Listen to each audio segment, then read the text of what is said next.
Welcome back, car enthusiasts, to another thrilling journey into the golden era of American muscle cars. Today, we're diving into the legacy, engineering, and sheer allure of one of the most iconic muscle cars ever produced, the 1970 Plymouth Barracuda. Picture this, it's 1970, a time when muscle cars ruled the streets.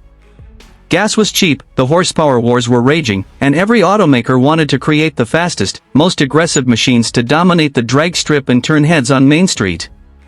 Enter the 1970 Plymouth Barracuda, a car that not only delivered raw performance but also established itself as a cultural icon. Let's talk about what made this car so special.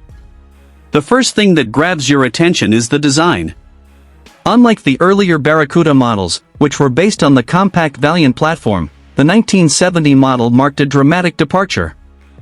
This was the first year of the third-generation Barracuda, now built on Chrysler's E-body platform. This change allowed Plymouth to create a car with proportions that screamed power and performance. The Barracuda's stance was low, wide, and aggressive.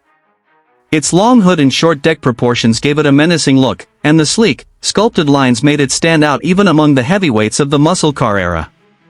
Designers took inspiration from the fastbacks and coupes of the late 60s, but they infused the Barracuda with a sense of uniqueness that no rival could match.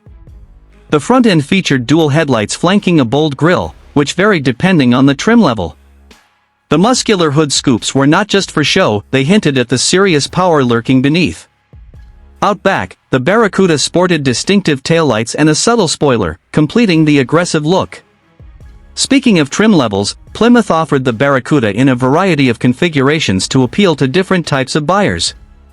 The base model catered to those who wanted the Barracuda's style without the high performance. Then there was the luxurious Grand Coupe, which added a touch of elegance with upgraded interiors and more refined features. But for gearheads and thrill seekers, the real star was the Cuda, the performance-oriented version that cemented this car's legacy. Now, let's talk about the heart of the beast, the engine options. Plymouth offered an impressive array of powertrains for the 1970 Barracuda, ranging from practical six-cylinder engines to tire-shredding V8s. The base engine was a 225 cubic inch slant 6, which was reliable but not particularly exciting. However, things got interesting as you moved up the range. The V8 lineup started with a 318 cubic inch engine, followed by the 340 and 360 small blocks. But for those who craved serious performance, Plymouth offered big block options, including the 383, the 446 pack, and, of course, the legendary 426 HEMI. The HEMI engine, with its dual 4-barrel carburetors and hemispherical combustion chambers, was rated at 425 horsepower, though many believe it made much more than that in reality. The HEMI Cuda became the stuff of legend, with its brutal acceleration and raw power. This car wasn't just about straight-line speed, it also featured heavy-duty suspension components, wider tires, and a Dana 60 rear axle to handle all that torque. One of the most fascinating aspects of the 1970 Plymouth Barracuda was its role in the evolution of the muscle car. By the late 1960s, the muscle car market had become incredibly competitive, with every major manufacturer vying for dominance.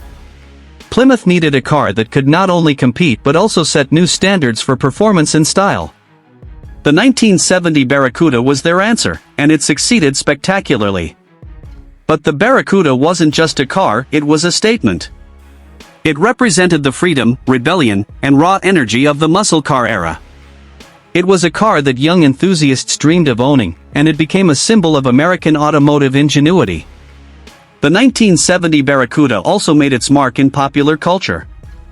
It appeared in movies, TV shows, and even on the drag strip, where it earned a reputation as a fearsome competitor.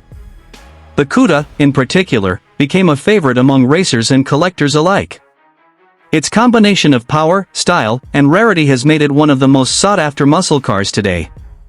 Now, let's take a moment to appreciate the details that made the 1970 Barracuda so unique.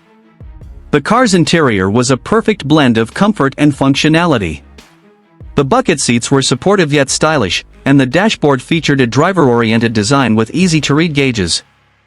Optional features like a pistol grip shifter and a rally instrument cluster added to the car's sporty appeal. Buyers could also customize their Barracudas with a wide range of options, from vinyl roofs to bold stripe packages. Plymouth understood the importance of personalization, and they offered numerous ways for buyers to make their cars stand out. But the 1970 Barracuda wasn't without its CH.